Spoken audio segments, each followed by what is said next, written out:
Hello. I'm Josh, and this is Johnny, and we're from the BBC. And we're going to be talking to you about, well, we wanted to call this talk creating one website that could have any number of layouts and components in any combination based on what data is passed into it, but it doesn't really roll off the tongue very well. Yeah. So we've gone with creating a data-driven and atomically designed website, if that's okay with everyone. You see, we're not the right way around. I need to go over here. Yeah, thank you. We'll go behind each other. He always creeps me out. I'm Josh. So I'm the dog on that picture there. I'm come from the children's department at the BBC. So we do the children's website, CBBC, CBBS, and Own It, which you might not have heard of, which is about kids' online safety and stuff. Yeah, that's me. I like bourbon biscuits. That's pretty much all you need to know. I say love more than like. Okay, yeah, that's okay. I'm Johnny Glancy. I'm a technical lead on a team within sport. We build a JavaScript templating engine platform that teams across the BBC use. It started as a sport thing and has spread across the org and kind of feeds into what we're going to talk about today. Cool. So we're actually very excited to talk to you today because we're giving you a world exclusive preview of this amazing thing we've been working on. Actually, I'm probably hyping it up a bit, to be honest, but we're excited because this is the first time we can talk now about a project we've been doing for some time now, where we've been experimenting with different technologies and patterns to power the future of the BBC website. So we're quite eager to show you. So we'll show you the BBC website. So want a demo? we'll do a history demo. So the BBC website, there it was back in the day. It's been around pretty much since the start of the web. Any votes on what kind of design that is? No one? Tables. Yeah. Don't know. Let's just assume. But anyway, so the BBC, the website's been around since the start of the web.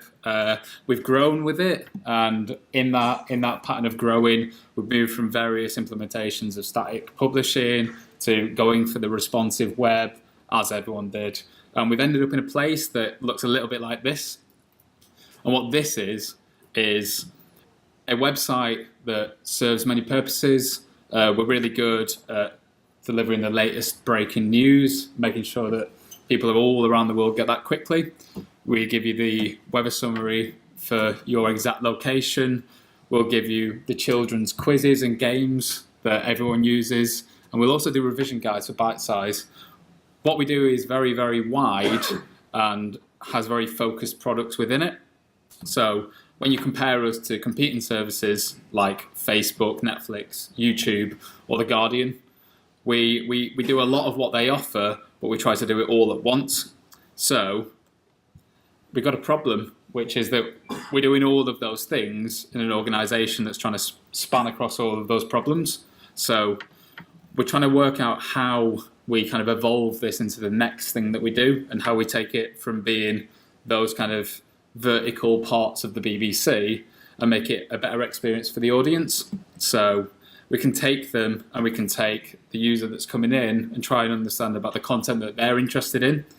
And we're really, really good at doing like static content. So we have people who write content and then you come in and you read that content and you consume it. But we're not that good at giving you the content that you want. Like Netflix have a great you sign into Netflix. First thing they do is show you a load of things that you're going to be interested in. 9 times out of 10, you'll have things on there that you are actually interested in.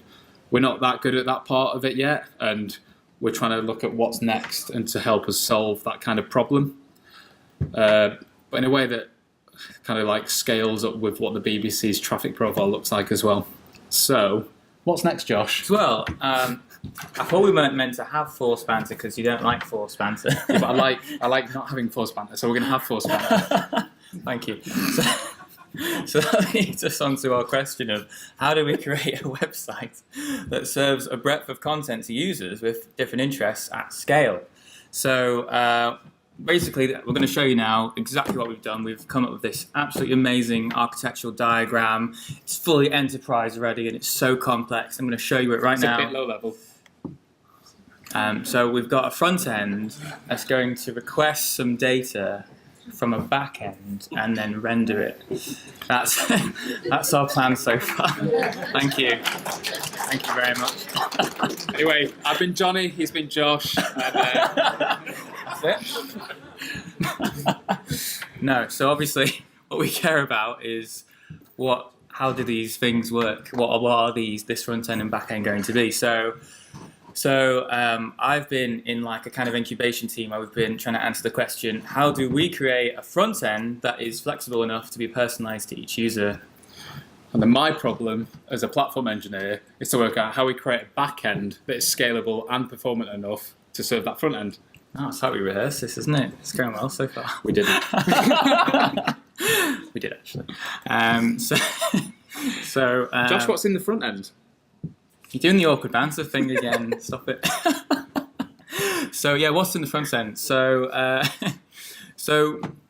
we've kind of ended up with, at the moment anyway, with our little project, with these sets of technologies that we're using so far. So someone in our team made quite a good,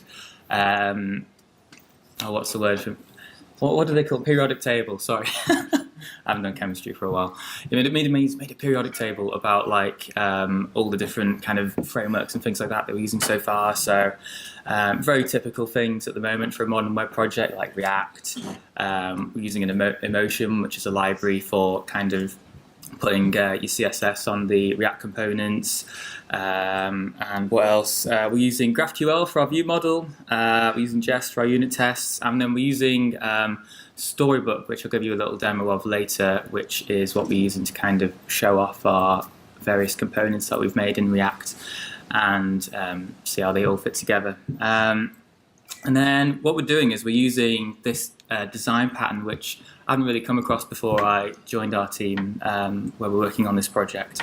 So it's called the atomic design pattern, if anyone's heard of it. So you kind of, we're not following it like zealously. We're trying to make it work for our team and what we're trying to achieve. But it's basically this idea of splitting out how you write all these different components for your website on a scale. So we start off very small with like HTML elements, and then we've kind of wrapped the HTML elements into like, oh no, animations aren't working. There we go. And we've wrapped the raw HTML elements into like a React component where we just put in the kind of CSS normalization and things like that for them. And then we build up from that layer, and then we have this concept called atoms, and we've kind of defined these as like a smallest, meaningful, usable part of a website, something like a button or something like that. So that's a small DOM component, basically, that's stateless, and it might have some styling on it as well. And then following that, we have molecules. So they are a representation of something we render on the page that kind of fits some of the atoms together, something more meaningful. Then we have organisms, which kind of lay out all those molecules together into a component on the web page that you would actually interact with and use. So that has state, so it can keep track of where you are on, say, a form or something like that.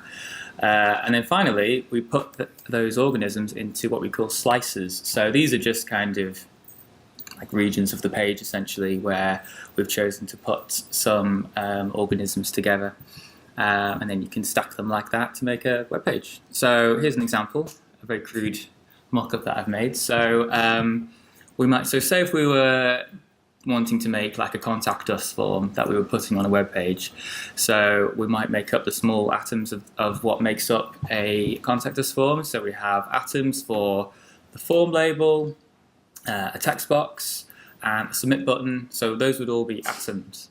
And then we join them up together in a molecule, which just kind of puts them all together in HTML, essentially.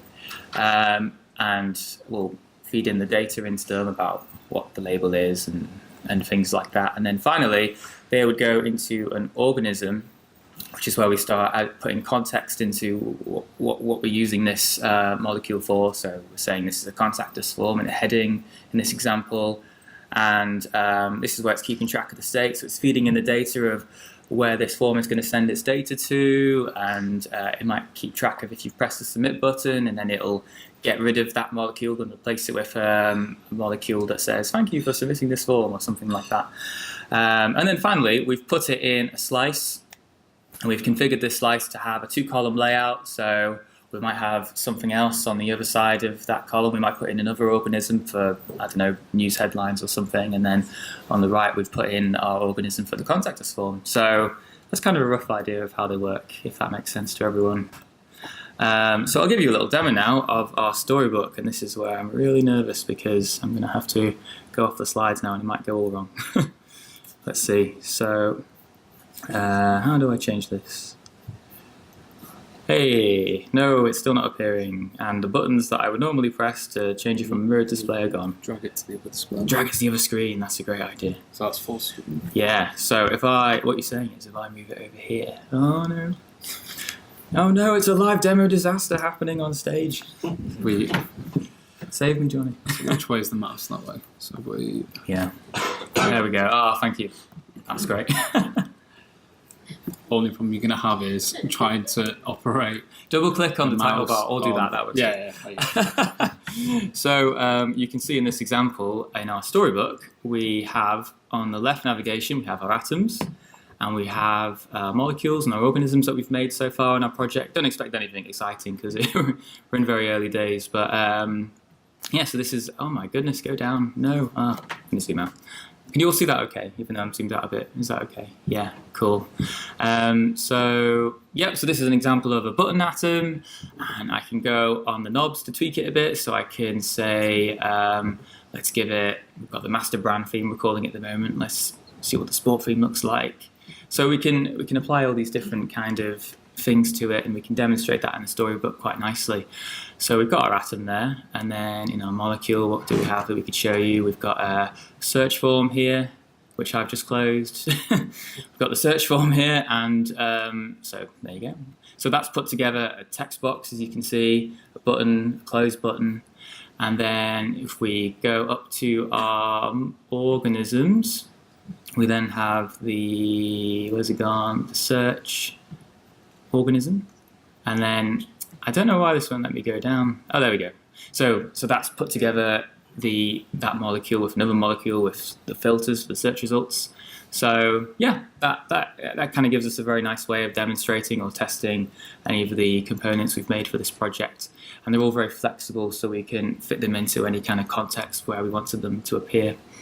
So now it's the really complicated bit of going back onto my slides, and hopefully it'll work. Yeah. That's all good. Right, cool. Let's keep on going. Hey, so if you're interested, this is a directory structure of one of our components. So this is one for an icon. So in the same place, we've put our tests, our view model, which is in GraphQL. We've got our actual code for the React components, and we've got some documentation in a README there as well. So it's quite easy to find where all the different bits for making up a component are. And then secondly, we're also moving on from the idea of atomic components. We're also trying to move into the new generation of how you lay out web pages. So we've all been quite familiar with this idea of responsive web design, where obviously you've got all these breakpoints, and you say if the page is 600 pixels wide, then rejig it so that instead of it being 2-column layout, it's a 1-column layout, it's a 2-column layout, or then you make it expand even more on like a desktop viewport, for example. So the thing is, for our system that we're creating to work, we need to have the confidence so we can place our molecules and organisms anywhere on the page and trust that they will have enough room to render however much content we have. So that's where this intrinsic design comes in. So as we're saying, it's like a new era in how we kind of lay out our content on the web. So we're basically setting constraints and breakpoints almost on the content itself so that it can work out itself how it should be laid out. So, oh no, another demo. So how do I do this? So we'll try closing this again. And then I'll go back onto, oh, it's gone again. Oh, this is awkward. Save me, Johnny.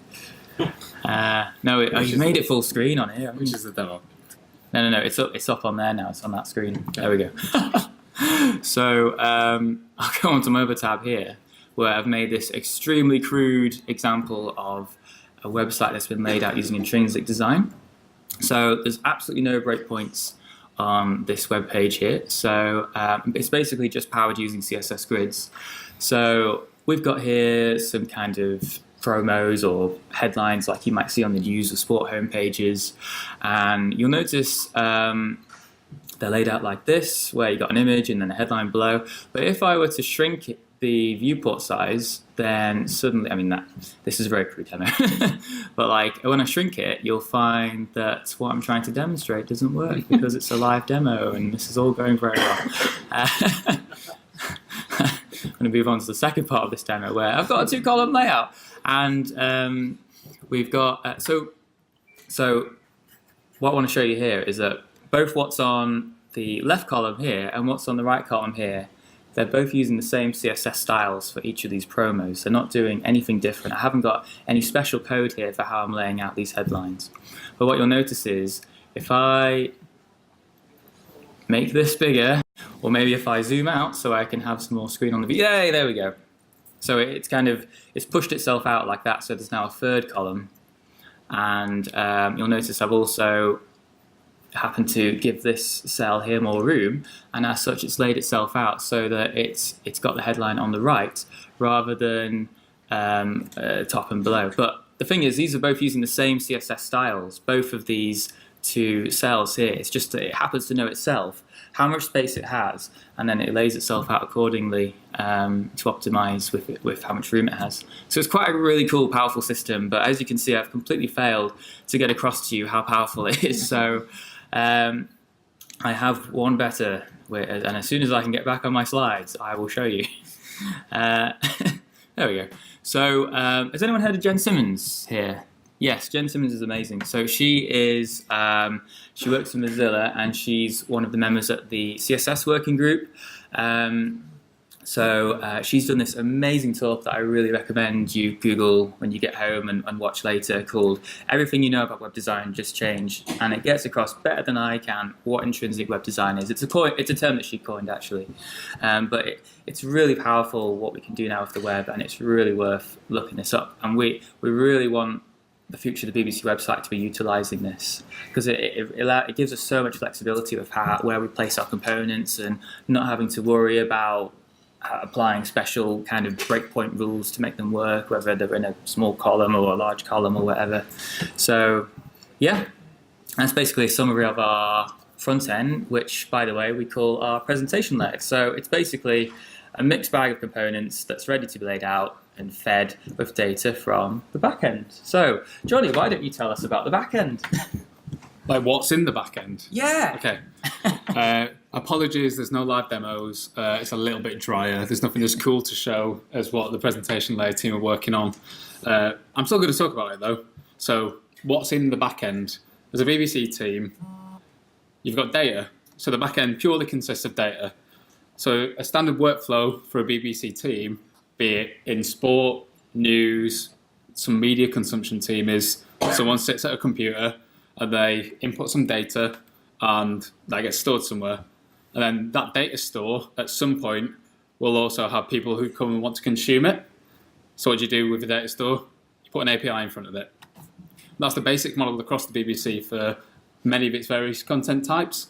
The key point to that sentence is many of its content types. So the BBC looks a little bit more like this. Like, I only did 3 because it fit better. But you might come in and there's many journalists distributed across all parts of the world, and they're all sat at their laptops and they're all writing content, they're all inputting data, and they're all going into a load of different kinds of stores. There might be a content store which has like media, has article content, might have short form content, but it's the kind of written content. There might be a media store, so that's where people record the videos and then they put them into a store and they attach some metadata to them about it.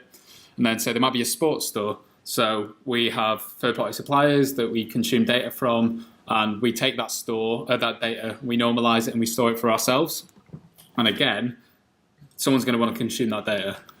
So all of those have separate APIs as well. The thing I'm trying to demonstrate here is that as an organization, we're great because of the breadth of content that we have. internally, as a team trying to build on top of that content, the problem is that you're having to build on top of all of those different types of data.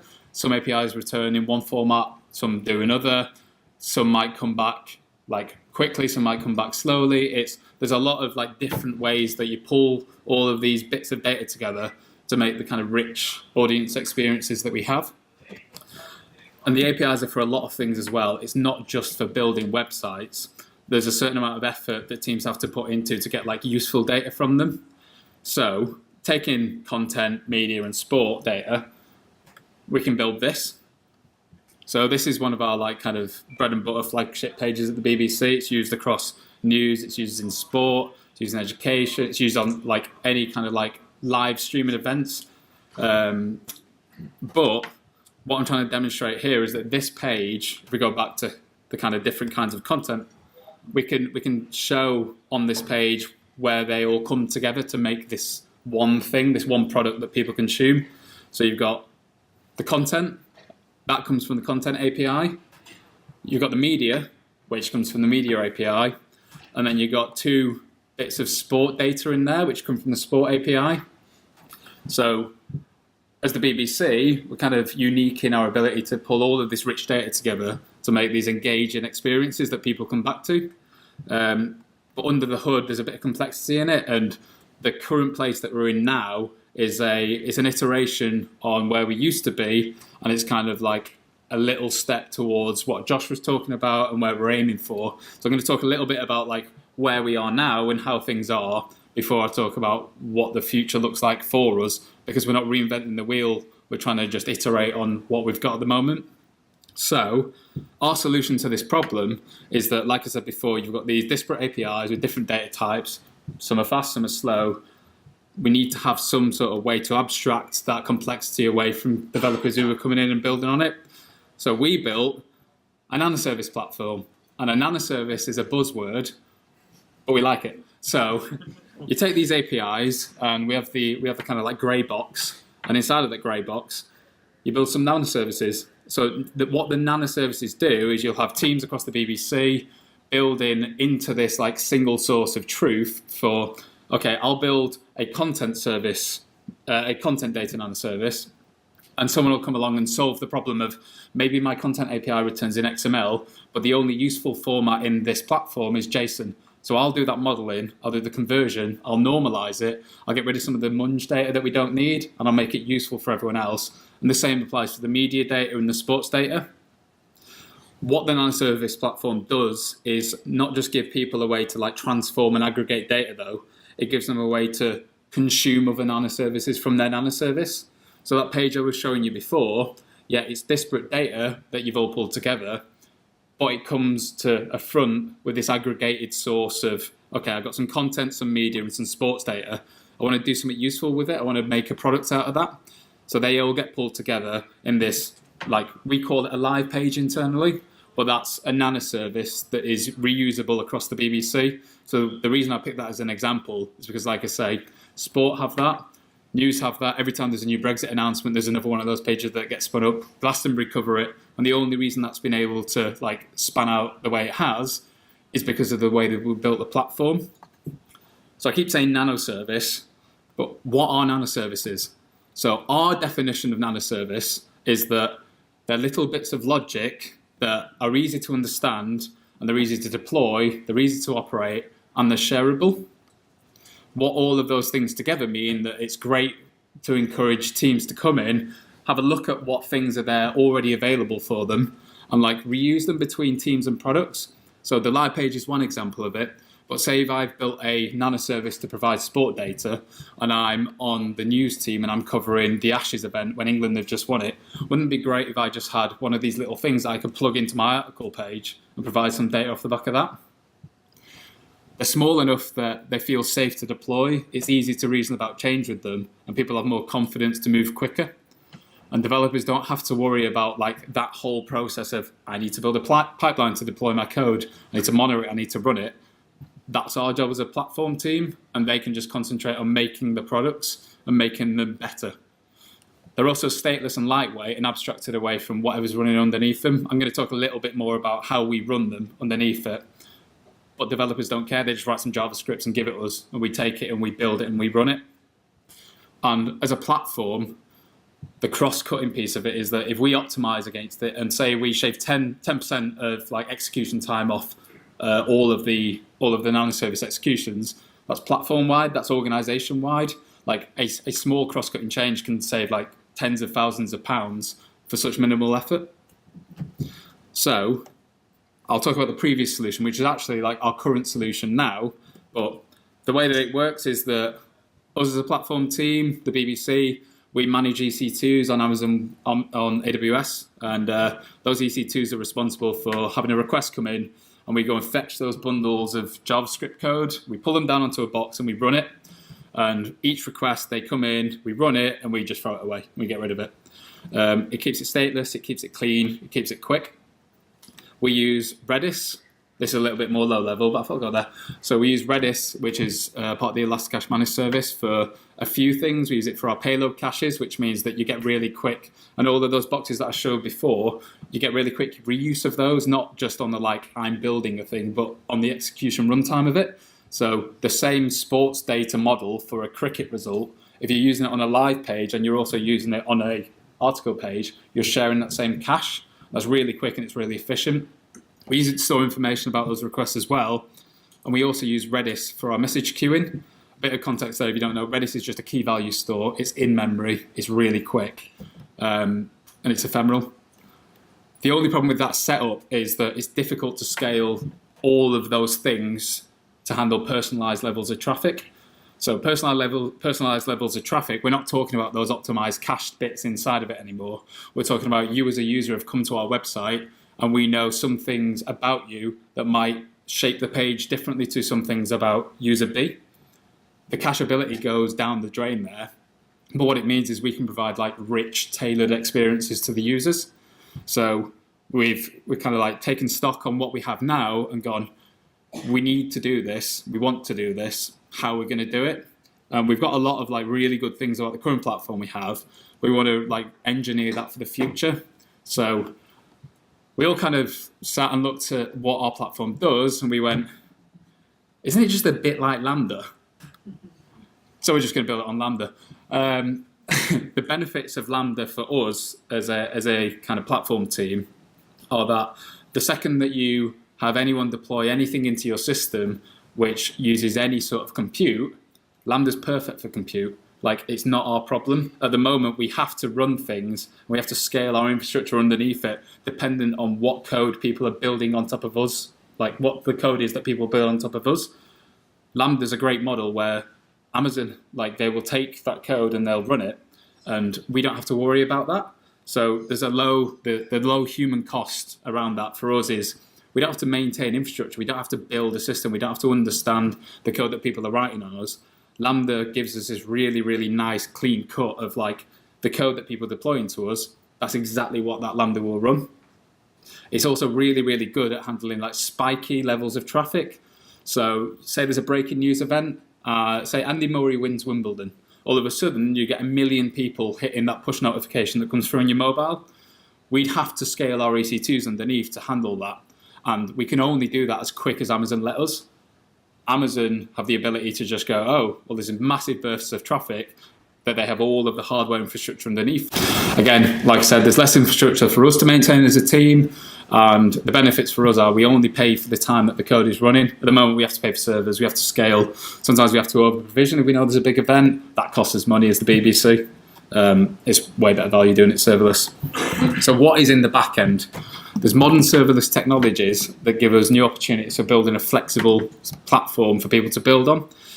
This is all like future-facing stuff. We want to be ambitious and we want to be able to do all of this personalization and recommendation for what you want. The flexible platform allows us to move faster as an organization as well. It's not just quicker, it lets us iterate and it lets us innovate.